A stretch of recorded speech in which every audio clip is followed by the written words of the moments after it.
All right. That's right. Did you get here? Um, yeah, thanks for coming out on this very cold night. Um, for those of you who've never attended before, my name is Brian Jackson. I'm a professor here in the physics department. This is the first Friday astronomy event. These take place on the first Friday of every month, always at 7:30 p.m. Mountain Time. We're in this room. We'll be in this room for the foreseeable future. But if you can't make it to campus to observe the talk, you can join us online. We have a YouTube channel. You can actually just do a YouTube search, Boise State Astronomy. It comes right up. I think the QR code is out on the table as well. So if you can't join us in person, you're welcome to live stream it over YouTube. And we have an archive of talks going back, I think, about three and a half years now. So if you miss a talk, you can always watch it on YouTube. So almost all of these talks end up on YouTube recorded. As those of you who are regular attendees know, these talks are entirely donor supported. We do not get state or federal funding to support these talks. Donations support the cost of bringing our speaker out, putting them up in a hotel, paying for their food, making it so they have a nice visit to Boise. Right now, in fact, we're raising funds to refurbish our on-campus observatory. There's a big observatory up on top of the education building on the other side of campus over here. It's closed right now because they're repairing the roof, but we're trying to refurbish that observatory so that it's completely automated.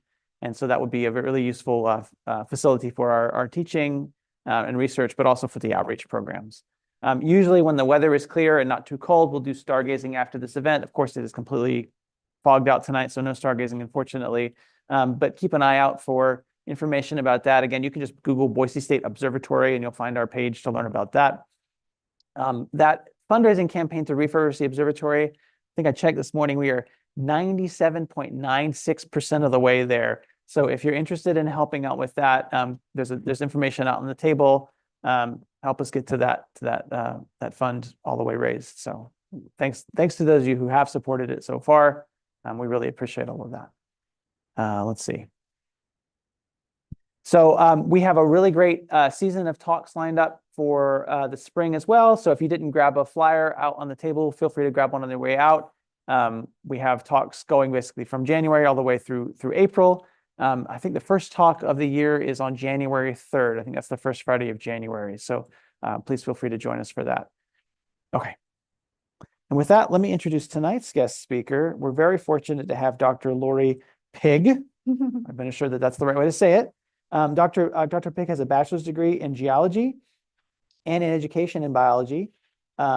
She earned a PhD in astronomy and planetary science in August 2023 from Northern Arizona University, working mostly on lunar volcanology. After transitioning full-time to the U.S. Geological Survey Astrogeology Science Center, she started using her research to explore resource assessments using lunar materials. She also works extensively in communications, outreach, and educational curriculum development through multiple projects. She has very kindly provided us some maps of Mars, geological maps of Mars. Did you see if they're still out there? Yeah, so they're out there. There's geologic maps of Mars, some maps of the moon as well, and then some other, just a variety of USGS products. So on your way out, make sure to grab some cool stuff. Yeah, some really beautiful maps out there. So if you've never seen a geological map of Mars, it's breathtaking. It's beautiful. Yeah, I have one up on my wall, actually, in my house. That's so nice. Full color. Yeah, it's really nice. So with that, let's welcome Dr. Lori Pigue. Yeah, thank you so much.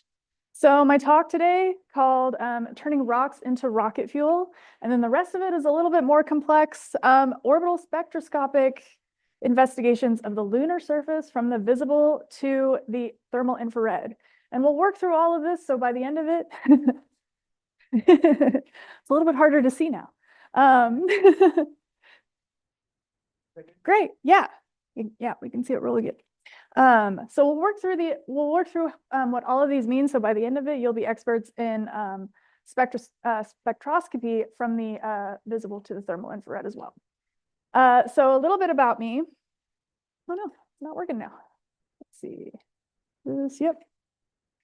Oh, I might just have to use this. Yeah.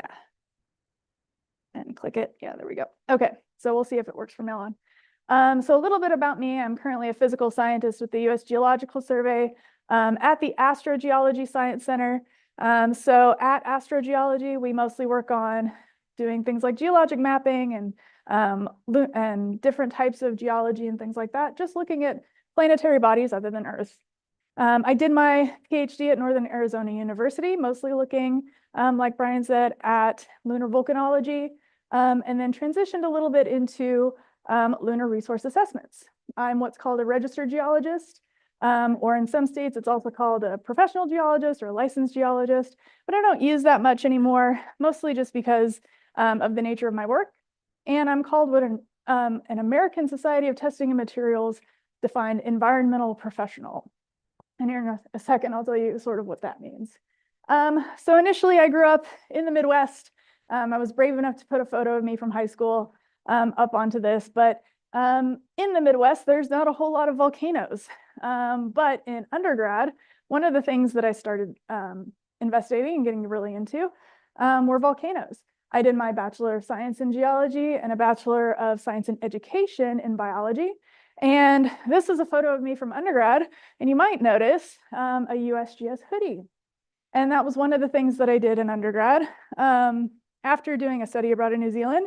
And my first time visiting Idaho, I actually did a geology field camp with Idaho State University and visited through Pocatello and went out to sort of central Idaho doing a little bit of geology research. But while I was in undergrad, I did what was called at the time the Student Temporary Employment Program through the USGS. And as an undergraduate, I became a hydrologic technician and was able to do a little bit of sort of preliminary research and some water quality monitoring and a variety of sort of smaller projects through the USGS. And this was sort of my introduction into federal service. After I graduated from undergrad, I became an environmental specialist with a law firm and then was promoted to environmental scientist and then was promoted to senior environmental scientist. But this is sort of where I became a registered geologist and an environmental professional, quote unquote, and started learning sort of the ins and outs of some of the different ways that we do assessments here on Earth. After doing a couple years in environmental science, I kind of learned that I really liked doing some of that volcanology when I was an undergrad, and I decided to apply to graduate school. I went and applied at Northern Arizona University, and I really liked the idea of being able to do volcanology, but off of Earth. And Northern Arizona University was starting a program where they would invite students in at the university and be able to do their research with astrogeology, the USGS Astrogeology Science Center. While I was at graduate school, my first few years, I was sort of a volunteer at USGS Astrogeology. And then through my years of service as a volunteer, I became an intern at astrogeology, and that internship converted into a full-time position where I'm now a full physical scientist at astrogeology. And so that was sort of my career path to get to where I am today, looking at squiggly lines representative of the surface of the moon. So we're going to talk about some of these fun squiggly lines and what all of that means. This is the field known as spectroscopy. Spectroscopy is looking at different wavelength ranges or sort of that electromagnetic spectrum and figuring out what it can tell you about the surface of another planet in the term remote sensing. We're looking at something that you're not in contact with, but are trying to get information about. So here on the left, this far left, this is some images from one of my more recent papers. What you have on the bottom is an image from the moon from an orbiter, and there are little boxes, and all of those little boxes are representing all of these squiggly lines next to it. Those squiggly lines are telling you sort of the intensity of the light coming off the surface at these different wavelength ranges. These different wavelength ranges are in the visible right at the beginning. So the visible is sort of maybe in the 400 to 700 nanometer wavelength range. And then beyond that, in the 700 to 3000 nanometer wavelength range, we call that the near infrared. And this area is really good at telling us what kinds of minerals you have on the surface. And so we'll look at all of the different properties of all those squiggly lines to tell us information. For example, the band centers, or where those bands line up relative to these lines that I've put onto that plot. We'll see how deep those bands go. So some of these big dips are kind of deep. Some of those big dips are kind of shallow. And that gives us a lot of information about what kinds of minerals are there. And then we'll also look at sort of how many different bands there are. Most of these all just have two really big bands. But if we get a whole lot of bands, that'll give us more information about different minerals on the surface. So using this information, we're going to move through some of the different minerals that we might be able to find on the lunar surface and answer the big question, are there volcanoes on the moon? The answer right here is yes. So there you go. This is another photo from one of those papers. This is a big piece of the moon. This is called the Montes Apenninus region. And Montes is Latin for mountains. And you can see sort of all of that sort of mountain range right there in the middle. So these are the Apennine Mountains of the moon. We like to use Latin a lot just to make it sound fancy.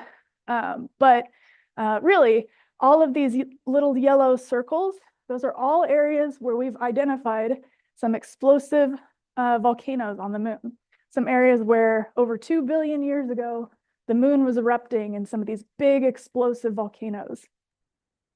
And so each of those points represents to me something that would be an interesting point to look more for some volcanism.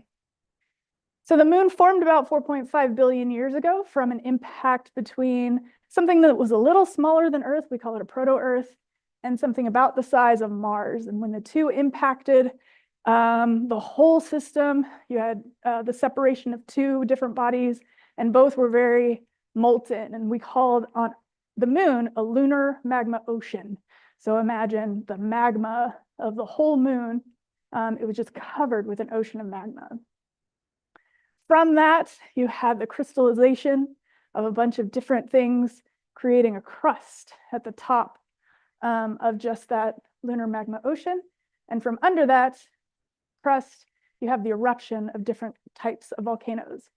This is one of my other favorite volcanoes. It's not in this region, but it's a type of lava channel. Some of those other fun Latin names on there, Rima, it means a lava channel. This is one of my favorites because it's very, very large, but inside of it, you can see a very tiny one that's cut into it. And so you get this fun sort of like squiggly channel, and then another fun teeny tiny squiggly channel inside of it. And I think it's very fun to see. On the moon, there's a lot of different types of volcanoes. We're going to see this acronym more than once, so I wanted to point it out very quickly. LPD means lunar pyroclastic deposit. Pyroclastic, pyro means fire, clastic means piece.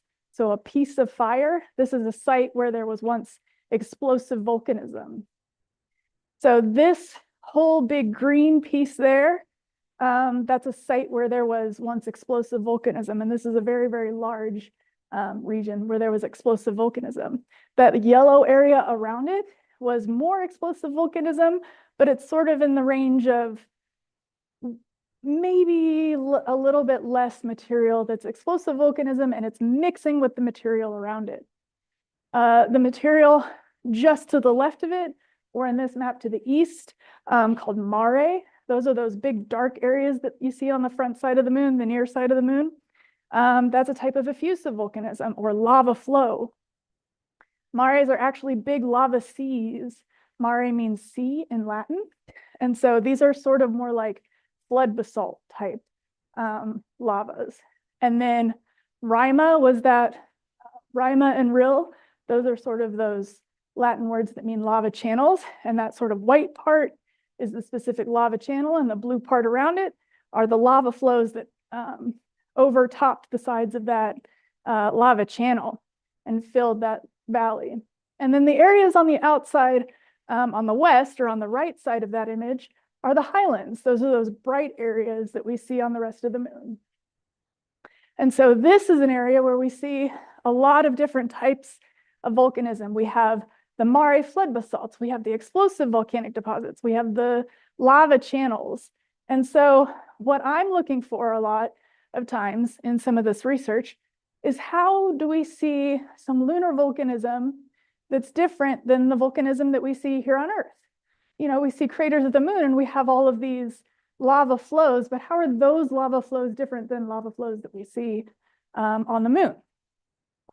And then one of the really interesting parts that I started looking into was how do these explosive deposits relate to the surrounding effusive deposits? And how, because we see in places like Hawaii, where we get some lava flows coming out and we get some explosive volcanoes happening at the same time or from the same flow. Did that happen with some of these, or are these completely unrelated? And so the underlying question for all of those is, what does this tell us about lunar formation and lunar evolution? Because we know that as the moon cools and as some of these planetary bodies lose their active core and their active mantle, that volcanism will slow down and we'll lose a lot of those more explosive components and we'll transition to a little bit more of that effusive nature. So let's look into some of the fun mineralogy that we get out of all these great squiggly lines. The first one we'll look at is titanium. Titanium could be a very valuable lunar resource if we're trying to make components out of titanium. And it's also been shown to preferentially capture helium-3, which is a potential resource for energy. Many of the largest pyroclastic deposits, those those areas of explosive volcanism, are associated with titanium enrichment in the form of TiO2. And so if we're looking at some of these squiggly lines of sort of different minerals, TiO2 is this bottom one, ilmenite, but you'll notice it doesn't have any of those dips. We don't see any of those really big squiggles like we do with olivine, where it has a whole bunch of little peaks. And so it's very hard to figure out where that specifically is. But there is one in this specific spacecraft called the Lunar Reconnaissance Orbiter, using one of the cameras called the WAC, the wide angle camera. And if you use two different of those wavelengths, the 321 nanometers and the 415 nanometers, and you divide the two of them, you can pull out specifically that titanium from all that data. And that will tell you whether or not that specific area might have titanium in it. And so here's what that map looks like. This is a map that we saw earlier, but now overlain with that titanium as to whether or not there could potentially be titanium there. And what this is showing is where areas where you see the red has a lot of titanium in that, and areas that are blue don't have a lot of titanium. And in between, you kind of get potential of sort of lower percentages of titanium. And so in this map, I'm not expecting you to have memorized the previous map of showing where all the pyroclastic deposits are, but I will show you the areas with the red with the highest titanium were those pyroclastic deposits that were previously labeled. And they actually, if you draw around the areas with the red high titanium component, those are specifically outlining the pyroclastic deposits, indicating that these types of lunar materials have the highest titanium. One of the other types of titanium is ilmenite. It's specifically a mineral that is titanium iron rich. And so it's not necessarily a volcanic mineral, meaning that all volcanic deposits will have it. But it is associated with some types of volcanism, just in the fact that some of them have it. Ilmenite has an absorption, one of those squiggly lines in the near infrared, and we'll see that here. So a lot of these have some of those really, really big, deep lines. And I highlighted the ilmenite one here in red. So it has a little bump, and between that bump and that big slope, we can take that little piece and use that to find where the ilmenite in different regions are. And one of the things that we stumbled across, this is just sort of a basic investigation of a whole bunch of different spectra or a whole bunch of individual points of those squiggly lines is that as we started looking into more and more of our squiggly lines, we were expecting all of these dips at 1,000.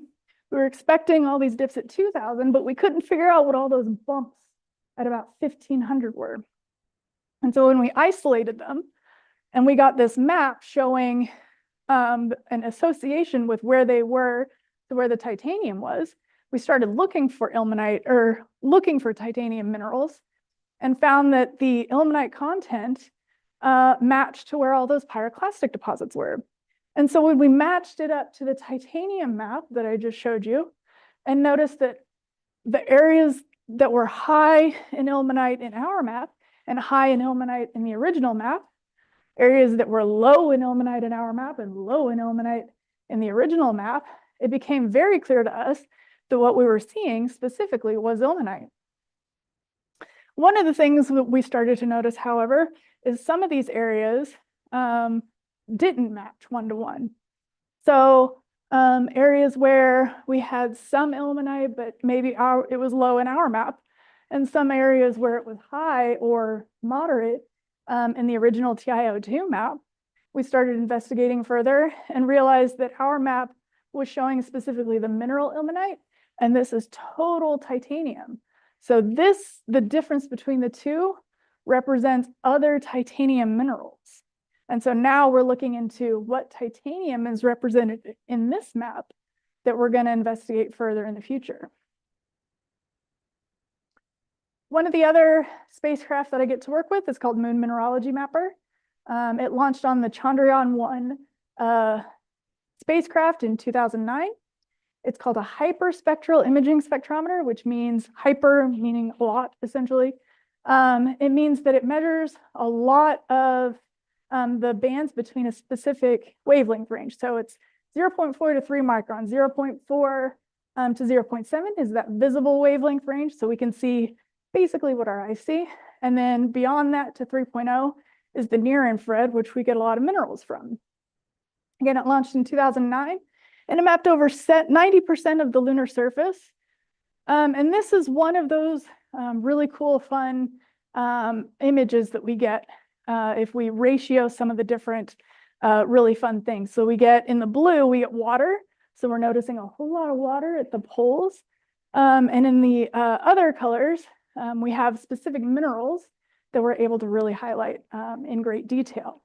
So we get a lot of really fun minerals from this specific spacecraft. One of the ones I work with specifically is iron-bearing glass. Explosive volcanic deposits can produce glass. So when you see some of these volcanoes erupting, they're producing obsidian, they're producing tiny glass beads in some of those larger eruptions. And it's something that if present, we can use to sort of map the deposits. Because if we're highlighting specifically where the glass is, that's telling us exactly where that explosive deposit was. Glass isn't technically a mineral because it doesn't have an ordered structure, but we tend to just call it a mineral for ease, because if we call it an amorphous substance, it gets a little complicated. The iron content in the volcanic glass helps create this measurable spectrum. So we're looking back at those fun squiggly lines, and these are sort of comparing a mineral to the glass or a mineral to another mineral, where you have one on the bottom that's a pure mineral. For example, the one on the lower left is pure olivine. And then the one on the top of that figure C is pure glass. And then in between the two, they're mixing them. So you're getting between different phases between that glass and the olivine. And as you start mixing them, the spectra will change based on how much of each of those you have. And so one of the things you'll start to notice is that glass becomes very flat compared to a lot of those minerals that have the really deep squiggly lines. And so that's what we call spectral contrast. Contrast between the top and the bottom is low for glass, and the contrast between the top and the bottom for mineral is very large. And one of the main reasons that it does that is because of the nature of that glass. It's very amorphous, and so the crystal structure itself makes it very difficult to be able to see in some of these spectra. But a lot of times we'll use that specific property to pull out some of these minerals from those maps. And so we have some more of these minerals here, the pyroclastic glass, the one specific to those explosive deposits on the bottom. And then another one there in yellow, the impact glass. Those are the ones created from the craters. Specifically, when you hit a crater into a planetary surface, it's so hot and so there's so much energy, it'll glassify some of the things. But because it's so flat, we'll compare it to some of the other minerals and create things like a map of where all of the pyroclastic deposits are specifically. So we see areas that have a lot of glass, it's sort of highlighted there in yellow, areas that are a little bit glassy, and so we'll say this is probably part of the pyroclastic deposit. And then areas that are not glassy at all and don't have as much contribution from things like explosive volcanoes. But why does glass matter? Well, one of the reasons is because it could be a potential source for oxygen. Oxygen is really tightly bound to other elements in mineral structures like SiO2, quartz, those types of things. And it can be broken from those mineral structures to liberate that oxygen. Oxygen bound in a regular mineral structure like that SiO2 or the feldspar or just about anything else, it's really hard to break those mineral bonds compared to something like glass, where it's not as tightly bound in a mineral structure and is a little bit amorphous. The regolith, or the lunar soil with the highest amount of oxygen, had three very important components to it. It was ilmenite rich, which if you remember from one of the previous images, were mostly pyroclastic deposits. It was iron rich, which all of these with the glass are iron-bearing glass. And then it was glassy, which are, again, all of these pyroclastic deposits. So if we go back to one of these maps of how much glass is on the lunar surface, I've circled where a lot of these pyroclastic deposits are, and you'll notice it's where most of the richest glass areas are. So the glass band parameter here is telling us where all of the glass is. Those are the areas that are yellow on the map, compared to the areas that are lavender, which have absolutely zero glass at all. And so this is one of the things that we're looking into as a potential very important resource. And here in a second, we'll talk about why oxygen might be very important. But first, let me introduce you to the second major spacecraft that we work with. The Diviner Lunar Radiometer launched on the Lunar Reconnaissance Orbiter in 2009. It also has several spectral channels. It measures from 0.3 to 400 microns in 9 spectral channels. But this time, instead of measuring mineralogy, although it does measure some of those silicate phases, now we're taking the temperature of the moon. And that's what this is showing. It's actually showing the sunrise and peak daytime temperatures in the red, and then sunset and low nighttime temperatures at night. And so with those temperatures, we can get these beautiful images. The one on the left is the moon, and this is showing the temperature of the moon throughout the entire day. So you're getting the sunset and nighttime temperatures, and then you get immediately before sunrise, and then that peak up into local daytime noon, and then down to sunset again. And so that's one full lunar day. And then this one on the right are a few days on Earth. What we have is a pretty similar sort of sunrise, daytime peak, sunset, local midnight, low temperatures. But this has a few days included. So there's a local noon and then sunset and local nighttime. It has a couple days included. A couple of the big differences is that here on Earth, we have an atmosphere. So we have things like convective cooling and evaporative cooling, and some of those things like pesky clouds getting in the way. But one of the big differences here, some eagle eye fans might have noticed, is that these temperature scales are a little bit different. So the one on the left, temperature is in Kelvin. The one on the right, the temperature is in Celsius. And the scales are very different. So if I scale the Earth one, 70 C is pretty high. It's pretty high temperature. So if I scale the one on the right to the lunar surface temperatures, that's about the temperature range for Earth temperatures compared to the moon. So the lunar temperature cycle is very, very high, up to 370 Kelvin in the day. It's sort of very high temperatures, and then down to 100 Kelvin, that's like 200 below. Very, very cold temperatures, more than 200 below, 250 below. And so these very big temperature swings happen on the lunar surface.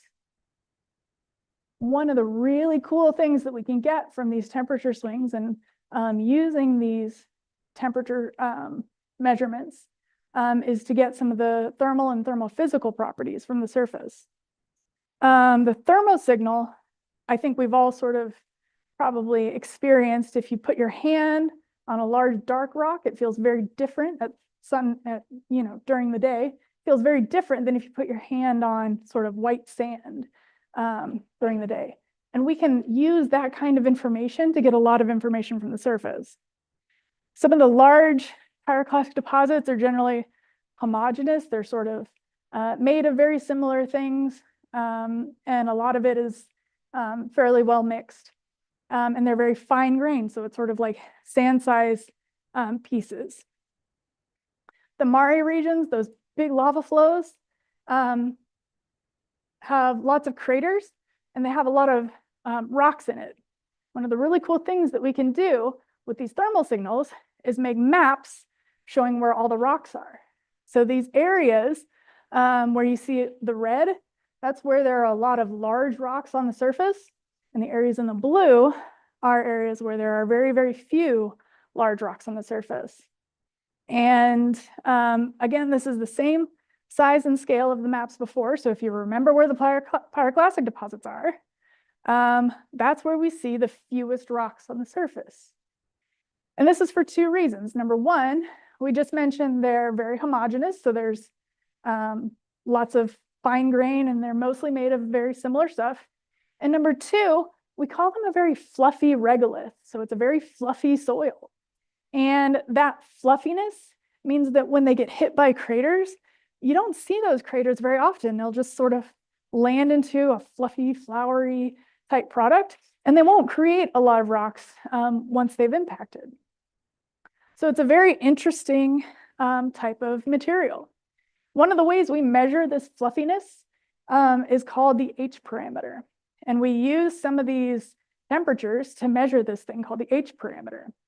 So a column of lunar regolith, we take a whole column. If we were to take a column out of the lunar soil, it's assumed to increase in density as you go down. So at the top, it'll be somewhat less dense. It'll be a little fluffier. And then as you go further and further down, it'll get a little more and more compacted as you go. And we can model this using this map called the H parameter map. So areas with what's considered a low H parameter are sort of around some of those craters, and we see it in sort of the white. And areas with high H parameter are a lot darker. That one that's being pointed out there is another one of those pyroclastic deposits. We call those areas that are high H parameter fluffy, just because that's the best way that we can describe them. And this sort of density with depth can vary a lot between different regions on the moon. And you can kind of see that in this map. Areas that are darker, like that pyroclastic deposit, has that really fluffy fine grain regolith. And then areas within that mare, or those lava flows, are a little bit closer to sort of that average regolith. And then those craters covered in tons of rocks, and they're sort of very dense, very close to the surface. So we use these regolith properties, those temperatures, to work with processing the regolith. One of the things that you can use it for is for construction material. If we're trying to put that material into a hopper and maybe 3D print with it, you're going to want something that doesn't have a lot of rocks in it, because you're going to gum up your construction equipment very quickly.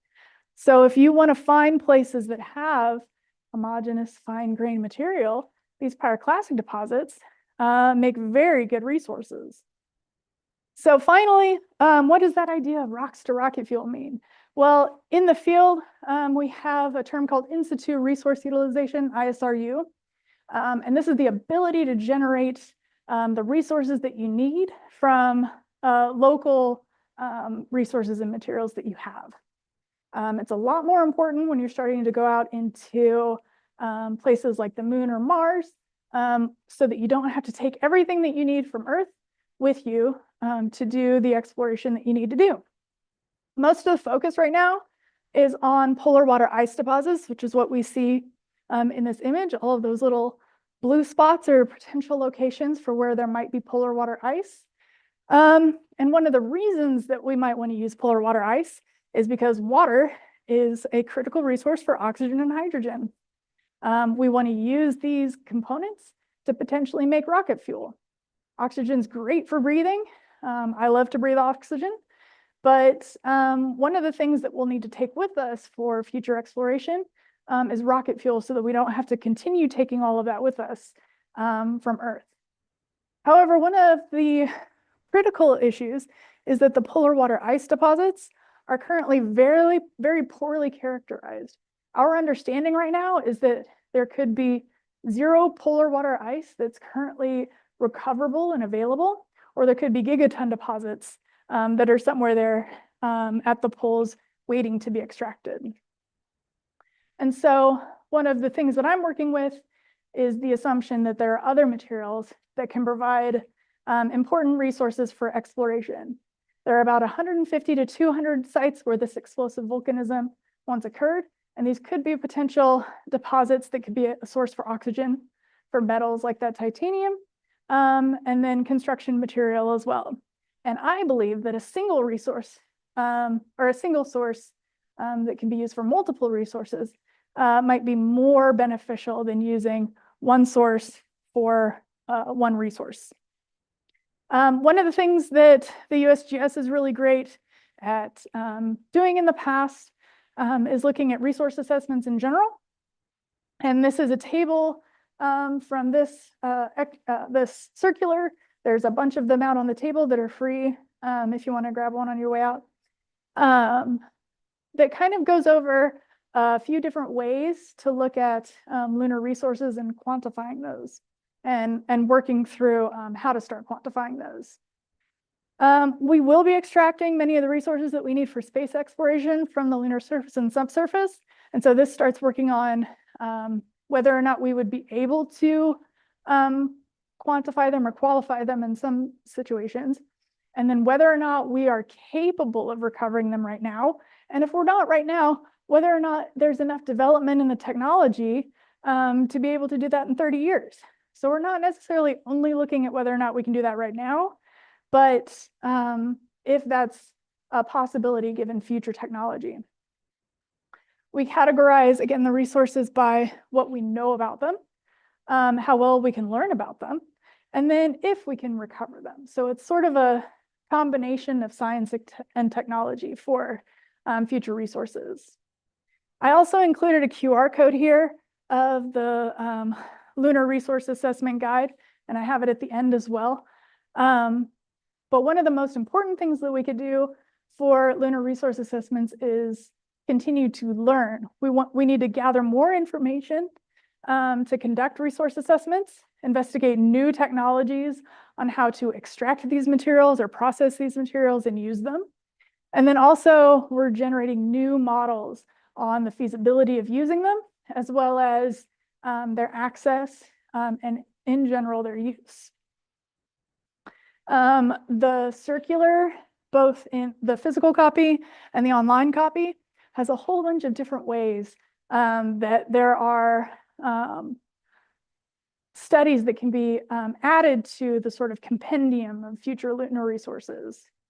Some of those also include different pieces of technology that can be added to the information. And so with that, I welcome everyone to sort of check out the circular and see how everyone can contribute to sort of the general idea of Resource Circular. I also have a bunch of contact information here for my office, USGS Flagstaff, as well as the Idaho office. And then I heard sort of through the grapevine that the Forest and Rangeland Ecosystem Service Center is hiring a bunch of different positions. So I included their information up here as well. But with that, I'll take questions. Thank you.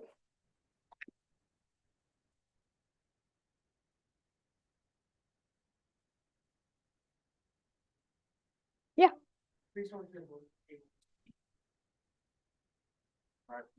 Maybe use just missions, or what would they be intended to do? That's a great question. So the question was, if we pull resources from the moon, would we be able to, or would we only be using them on the moon, or would we be using them for other missions and for other exploration? It kind of depends on what resources we're sort of talking about. I think in general, the idea for using oxygen is to generally create rocket fuel that we could use to further exploration. And so using that to like use for rockets to get to Mars or use for rockets to get to outer solar system type things. If we're extracting it for like construction material, we would probably be wanting to build the things on the moon and use that as a local resource. There's been a little bit of debate back and forth about whether or not there are like metals, rare earth elements, sort of nuclear informed type minerals, things like that. And for the most part, we have enough of those types of things on Earth that we wouldn't want to be mining the moon for those types of things. So those types of minerals and those types of, we're not going to be using sort of lunar ISRU to mine things to bring back to Earth. So for the most part, it's either advancing exploration or using it directly on the moon to sustain a base of some kind. Yeah. Yeah.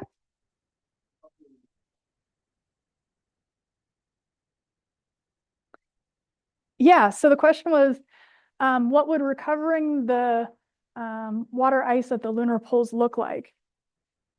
Right now, I don't know that we have enough information to answer that question because there have been several studies that think or that have very different answers on what lunar polar water ice might contain. There are some that say there's lots of pure water ice, but it's buried very, very deep. And so that would be almost impossible to use as a resource because the capability to get that deep would be impossible.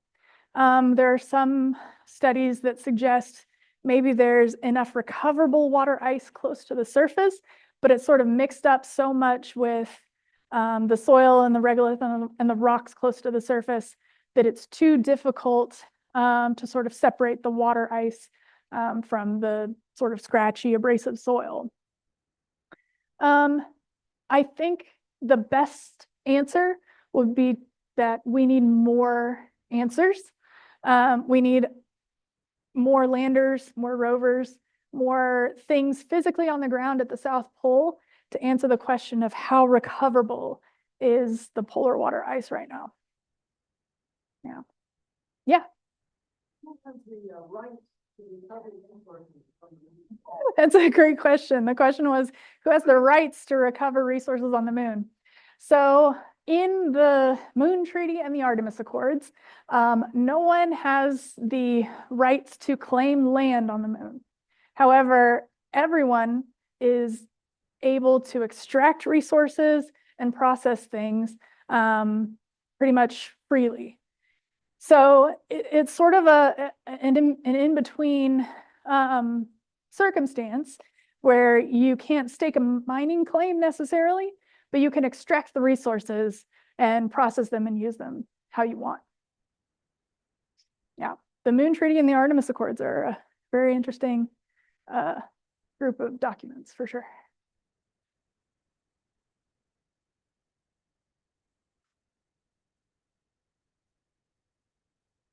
I don't see any questions online.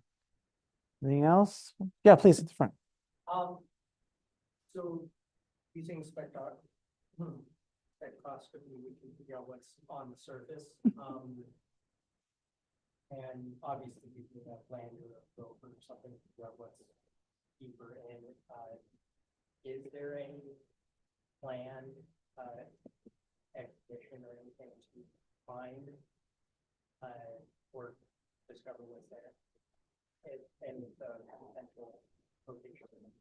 Yeah. So the question was, using spectroscopy, we can see what's on the surface, but you really need to get landers or rovers to see more what's on the subsurface. Was there anything planned? Yeah. So it's a tough question to answer because you can look up recently, the Viper mission was a planned mission to specifically investigate polar water ice at the South Pole, sort of in the realm of, you know, future Artemis exploration, but was canceled by NASA. And sort of the mission is a bit in limbo. So look that up online for current updates. There are just sort of a variety, you know, the US isn't the only government in space. And of course, there are also a lot of commercial partners who are launching things to various locations all over the surface of the moon. So it's not just polar exploration as well. But there are a few just sort of like technology developments working on different ways to process out the oxygen from regolith, process out the oxygen from sort of a mixed ice regolith that are not necessarily launching, but sort of in development and trying to work on those things specifically. And then we also have several missions from China that are investigating different parts of the lunar South Pole as well. They've come back with some sample returns that are very interesting on sort of what the different components of the South Pole are, because we haven't visited there until China landed a rover and the lander. So that's been incredibly interesting. And then, you know, we just have a variety of like smaller missions through what's known as the Commercial Lunar Payload Services with NASA. And so we'll see some of the smaller missions investigating a wide variety of different things across the lunar surface. Let me ask a few questions from online. Online, Sarah asks, so in the fluffy areas, would a person or machinery sink? That's a great question. So we haven't specifically visited one of these very, very fluffy areas, and we're not entirely sure what would happen because what we're getting is sort of just the top part of the regolith. And below that, below sort of maybe a meter, we're not entirely sure what goes on below there because we're not sure what the conditions are below that. Probably we're looking at not necessarily just a layer of fairy castle structures, quote unquote, is what they call it on the lunar surface. But these are just sort of, it's so fluffy that it just creates almost like a cotton candy type texture. And it's probably not that fluffy. But we're looking more into something that would be very, very soft to land on, but you wouldn't sink all the way down into it. So might need to make some modifications. Stephen online asks, what can you tell us about Lupex?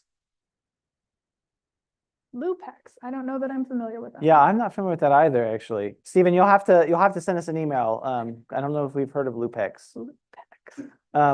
Morgan asks, is there a limit or restriction to the amount of resources that can be extracted? Certainly, just like we have on Earth when we've gone through a mine and sort of taken out all of the components of that mine, there would absolutely be a limit to the amount of material that you would be able to pull from sort of the richest areas, and then also the extent of that deposit as well.